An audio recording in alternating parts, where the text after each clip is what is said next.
زمین کی سینے پر ایک سلوٹ بھی باقی نہیں رہی تھی۔ دریا اور پہاڑ، کھائی اور ٹیلے، سمندر اور جنگل، غرض دھرتی کا ہر نشیب مٹ چکا اور ہر فراز ختم ہو چکا تھا۔ دور تک بس ایک چٹیل میدان تھا اور اوپر آگ اگلتا آسمان، مگر آج اس آسمان کا رنگ نیلا نہ تھا، لال انگارا تھا۔ یہ لالی سورج کی دہکتی آگ کے بجائے جہنم کے ان بھڑکتے شعلوں کا ایک اثر تھی جو کسی اژدہے کے مانند منہ کھولے وقفے وقفے سے آسمان کی طرف لپکتے اور سورج کو اپنی گرفت میں لینے کی کوشش کرتے۔ جہنمی شعلوں کی لپک کا یہ خوفناک منظر اور بھڑکتی آگ کے دہکنے کی آواز دلوں کو لرزا رہی تھی۔ لرزتے ہوئے یہ دل مجرموں کے دل تھے، یہ غافلوں، متکبروں، ظالموں، قاتلوں اور سرکشوں کے دل تھے، یہ زمین کے فرعونوں اور جباروں کے دل تھے، یہ اپنے دور کے خداؤں اور زمانے کے ناخداؤں کے دل تھے، یہ دل ان لوگوں کے تھے جو گزری ہوئی دنیا میں ایسے جیے جیسے انہیں مرنا نہ تھا، مگر جب مرے تو ایسے ہو گئے گویا کبھی دھرتی پر بسے ہی نہ تھے۔ یہ خدا کی بادشاہی میں خدا کو نظر انداز کر کے جینے والوں کے دل تھے، یہ مخلوق کے خدا پر اپنی خدائی قائم کرنے والوں کے دل تھے، یہ انسانوں کے درد اور خدا کی یاد سے خالی دل تھے۔ سو آج وہ دن شروع ہو گیا جب ان غافل دلوں کو جہنم کے بھڑکتے شعلوں اور ختم نہ ہونے والے عذابوں کی غذا بن جانا تھا۔ وہ عذاب جو اپنی بھوک مٹانے کے لیے پتھروں اور ان پتھر دلوں کے منتظر تھے۔ آج ان عذابوں کا یوم العید تھا کہ ان کی ازلی بھوک مٹنے والی تھی۔ ان عذابوں کے خوف سے خدا کے یہ مجرم کسی پناہ کی تلاش میں بھاگتے پھر رہے تھے، مگر اس میدان حشر میں کیسی پناہ اور کون سی عافیت! ہر جگہ آفت، مصیبت اور سختی تھی، اور ان پتھر دل مجرموں کی ختم نہ ہونے والی بدبختی تھی۔ خبر نہیں اس حال میں کتنے برس، کتنی صدیاں گزر چکی ہیں۔ یہ حشر کا میدان اور قیامت کا دن ہے، نئی زندگی شروع ہو چکی ہے، کبھی ختم نہ ہونے کے لیے۔ میں بھی حشر کے اس میدان میں گمسم کھڑا خالی آنکھوں سے سب کچھ دیکھ رہا ہوں۔ میرے سامنے انگنت لوگ بھاگتے دوڑتے گرتے پڑتے چلے جا رہے ہیں، فضا میں شعلوں کے بھڑکنے کی آواز کے ساتھ لوگوں کے چیخنے چلانے، رونے پیٹنے اور آہوازاری کی آوازیں گونج رہی ہیں۔ لوگ ایک دوسرے کو برا بھلا کہہ رہے ہیں، گالیاں دے رہے ہیں، لڑ جھگڑ رہے ہیں، الزام تراشی کر رہے ہیں، آپس میں گتھم گتھا ہے۔ کوئی سر پکڑے بیٹھا ہے، کوئی منہ پر خاک ڈال رہا ہے، کوئی چہرہ چھپا رہا ہے، کوئی شرمندگی اٹھا رہا ہے، کوئی پتھروں سے سر ٹکرا رہا ہے، کوئی سینہ کو بھی کر رہا ہے، کوئی خود کو کوس رہا ہے، کوئی اپنے ماں باپ، بیوی بچوں، دوستوں اور لیڈروں کو اپنی اس تباہی کا ذمہ دار ٹھہرا کر ان پر برس رہا ہے۔ ان سب کا مسئلہ ایک ہی ہے، قیامت کا دن آ گیا ہے، اور ان کے پاس اس دن کی کوئی تیاری نہیں۔ اب یہ کسی دوسرے کو الزام دیں یا خود کو برا بھلا کہیں، ماتم کریں یا صبر کا دامن تھامیں، اب کچھ نہیں بدل سکتا۔ اب تو صرف انتظار ہے کائنات کے مالک کے ظہور کا، جس کے بعد حساب کتاب شروع ہوگا اور عدل کے ساتھ ہر شخص کی قسمت کا فیصلہ ہو جائے گا۔ یک ایک آدمی میرے بالکل قریب چلایا، اس سے تو موت اچھی تھی، اس سے تو قبر کا گڑھا اچھا تھا۔ میں ارد گرد کی دنیا سے بالکل کٹ چکا تھا کہ یہ چیخ نما آواز مجھے سوچ کی وادیوں سے حقیقت کے اس میدان میں لے آئی جہاں میں بہت دیر سے گمسم کھڑا تھا۔ لمحہ بھر میں میرے ذہن میں ابتدا سے انتہا تک سب کچھ تازہ ہو گیا۔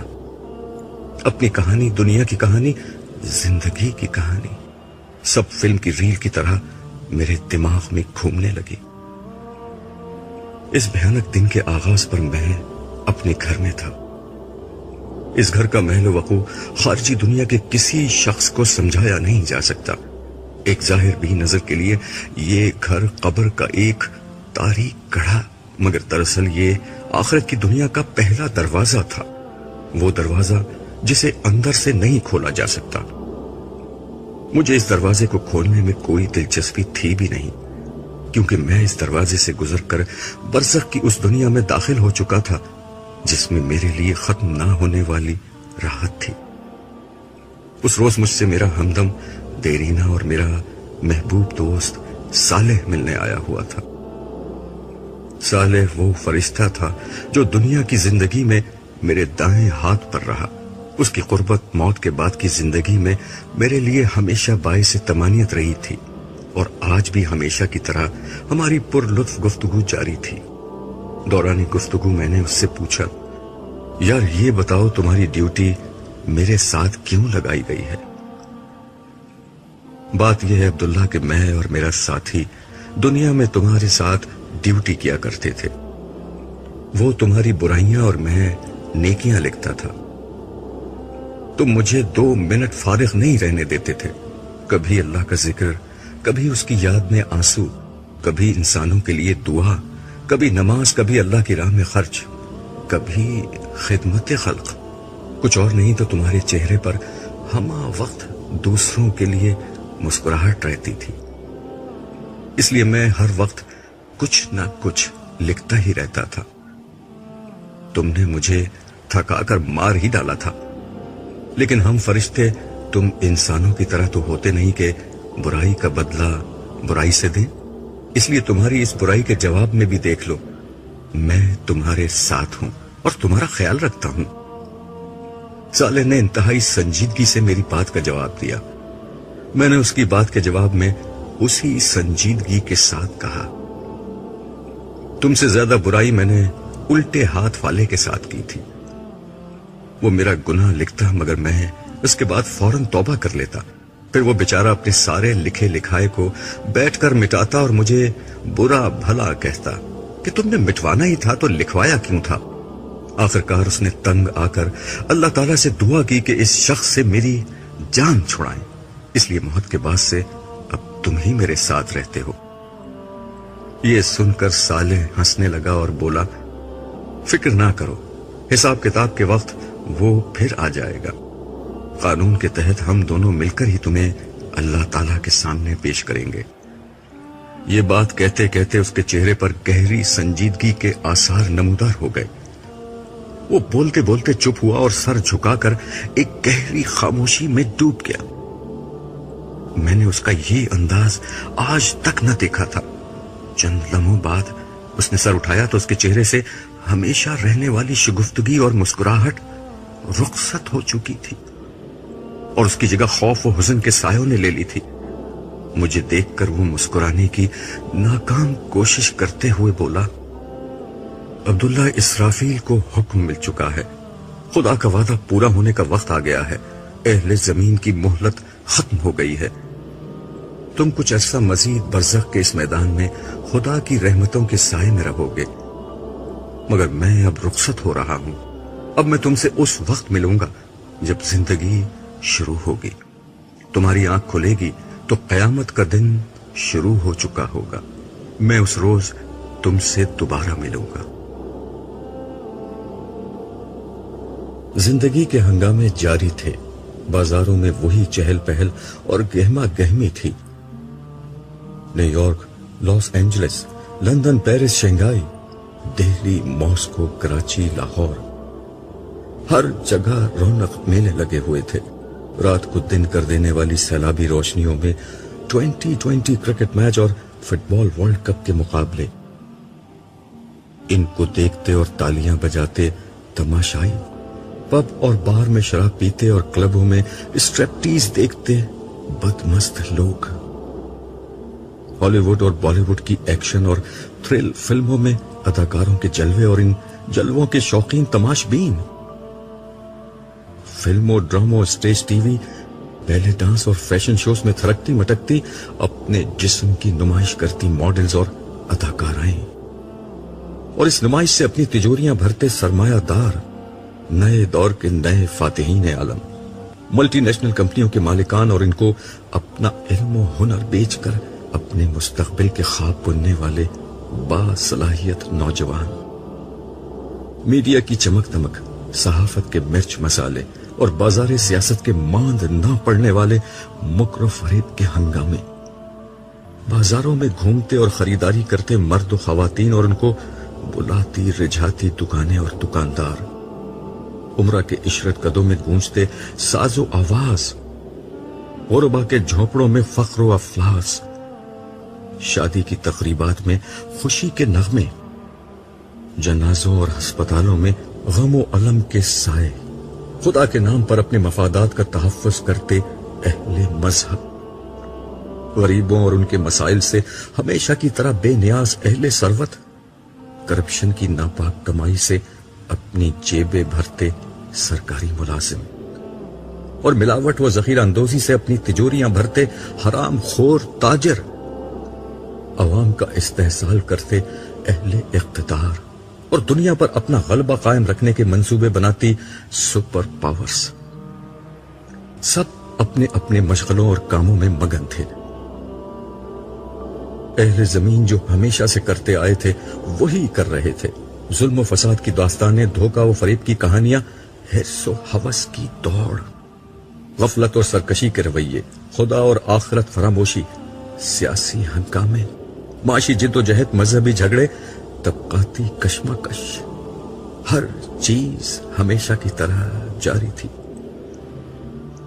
پیغمبر تو صدیوں پہلے آنے بند ہو گئے تھے، ایگریکلچرل ایج انڈسٹریل ایج سے بدلی اور انڈسٹریل ایج انفارمیشن ایج سے، مگر انسانی رویے نہیں بدلے، ان کے غم بھی نہیں بدلے، وہی کاروبار اور روزگار کی پریشانیاں، وہی عشق و محبت کی ناکامیاں، وہی موت اور بیماری کے مسائل۔ اس وقت بھی انسانوں کے ہاں ہر غم تھا سوائے غم آخرت کے، ہر خوف تھا سوائے خوف خدا کے۔ آسمان کی آنکھ یہ دیکھ رہی تھی کہ خدا کی زمین کو ظلم و فساد سے بھر دینے والا انسان اب دھرتی کا ناقابل برداشت بوجھ بن گیا ہے، تو انسان کو بار بار ہلایا گیا، نبی و آخر زمان کی پیش گوئیاں پوری ہونے لگی، ننگے پاؤں بکریاں چرانے والے عربوں نے دنیا کی بلند ترین عمارتیں بنا لی، مگر انسانیت ہوش میں نہیں آئی۔ نوح کے تیسرے بیٹے یافس کی اولاد یعنی یاجوج و ماجوج کی نسل دنیا کے پھاٹکوں کی مالک بن گئی۔ عظمت کی ہر بلندی سے یہی یاجوج و ماجوج ساکنان دنیا پر یلغار کرنے لگے۔ برطانیہ، روس، امریکہ اور چین ایک کے بعد ایک دنیا کے اقتدار کی مسند پر فائز ہوتے گئے۔ آسمانی صحیفوں کی تمام پیشگوئیاں پوری ہو گئیں، مگر انسانیت پھر بھی ہوش میں نہ آئی۔ سونامی آئے، سیلاب آئے، زلزلے آئے، مگر انسانیت غفلت سے نہ نکلی۔ خدا نے انفارمیشن ایج پیدا کر دی، اس کے اجمی بندوں نے نبی عربی کے پیغام کو اٹھایا اور انسانیت پر حجت تمام کر دی، مگر انسانیت پھر بھی نہ سنبھلی۔ قیامت سے قبل قیامت کی منظر کشی آخری درجے میں کر کے انسانیت کو جھنجھوڑ دیا گیا، مگر لوگوں کے رویے میں کوئی تبدیلی نہ آئی۔ سو جسے آخر کار آنا تھا وہ آ گئی۔ اسرافیل نے خدا کا حکم سنا اور سور ہاتھ میں اٹھا لیا، دیکھتے ہی دیکھتے قیامت آ گئی، سورج کی بساط لپیٹ دی گئی، تارے بے نور ہونے لگے، ہمالیہ جیسے پہاڑ ہوا میں روئی کی مانند اڑنے لگے، کوہسار ریگزار بن گئے، سمندروں نے پہاڑ جتنی اونچی لہریں اٹھانا شروع کر دیں، میدان سمندر بن گئے، زمین نے اپنے آتش فشاں باہر اکھل دیے، وادیوں میں آگ کے دریا بہنے لگے، دھرتی نے اپنے سارے زلزلے باہر نکال پھینکے، زمین الٹ پلٹ ہو گئی، شہر کھنڈروں میں بدلنے لگے، عمارتیں خاک ہونے لگیں، آبادیاں قبرستانوں کا منظر پیش کرنے لگی۔ کمزور انسان کی بھلا حیثیت ہی کیا تھی؟ وہ جو کچھ دیر قبل نئے گھر کی تعمیر کے منصوبے بنا رہے تھے، نئی دکان اور نئے کاروبار کی منصوبہ بندی کر رہے تھے، شادی اور نکاح کی امیدیں باندھ رہے تھے، نئی کار اور نئے کپڑوں کی خریداری کر رہے تھے، اولاد کے مستقبل کی پلاننگ میں مصروف تھے. اپنے تمام ارادے اور سارے عزائم بھول گئے. مائیں دودھ پیتے بچوں کو چھوڑ کر بھاگی. حاملہ عورتوں کے حمل گر گئے. طاقتور کمزوروں کو کچلتے اور نوجوان بوڑھوں کو چھوڑتے بھاگنے لگے.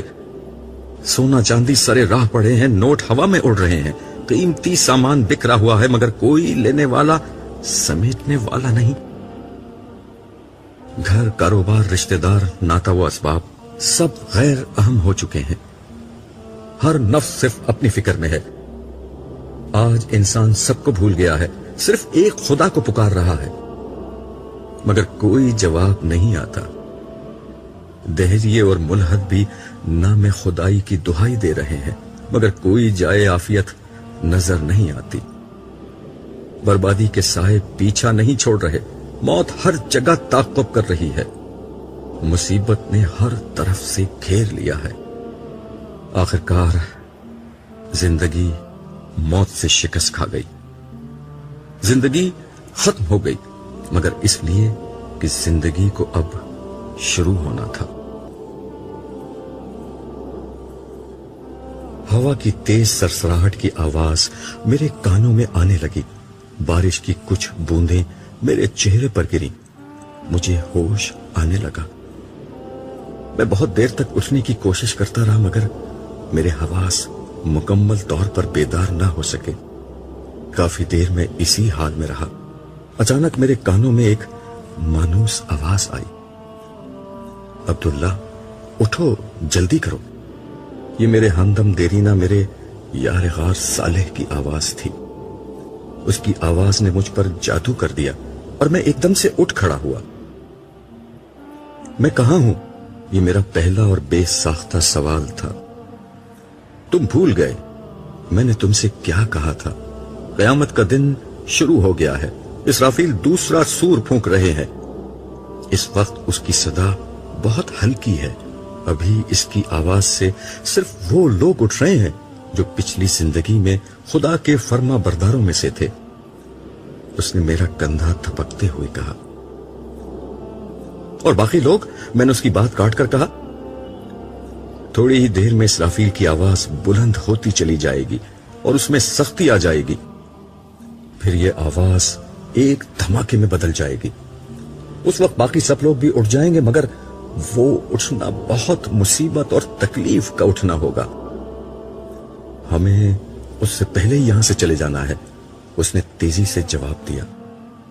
مگر کہاں؟ یہ سوال میری آنکھوں سے جھلکا ہی تھا کہ صالح نے اسے پڑھ لیا.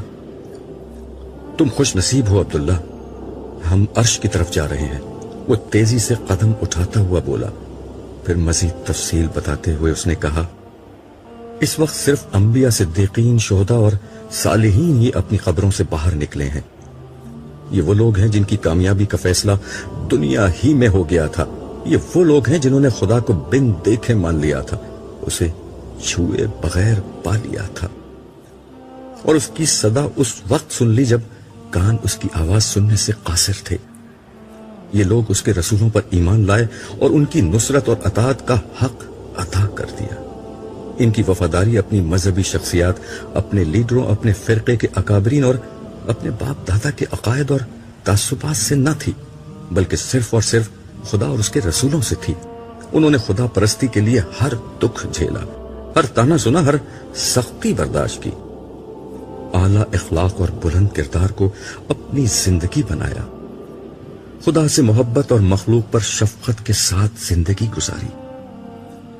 عبداللہ, آج ان لوگوں کے بدلے کا وقت ہے, اور یہ ہے ان کے بدلے کا آغاز. صالح کی باتیں سنتے ہوئے میرے چہرے سے حیرت اور اس کے چہرے سے خوشی ٹپک رہی تھی. مگر میں تو جنت میں تھا. اور صالح نے ہنستے ہوئے میری بات کاٹ کر کہا, میرے دوست, وہ برزخ کا زمانہ تھا, خواب کی زندگی تھی. اصل زندگی تو اب شروع ہوئی ہے. جنت تو اب ملے گی. ویسے وہ بھی حقیقت ہی تھی. دیکھ لو, تمہاری اور میری دوستی وہیں پر ہی ہوئی تھی. میں اپنا سر جھٹک کر اسے دیکھنے لگا. کچھ میری سمجھ میں آ رہا تھا اور بہت کچھ سمجھنا بھی باقی تھا. مگر اس لمحے میں نے اپنے آپ کو صالح کے حوالے کرنا زیادہ بہتر محسوس کیا.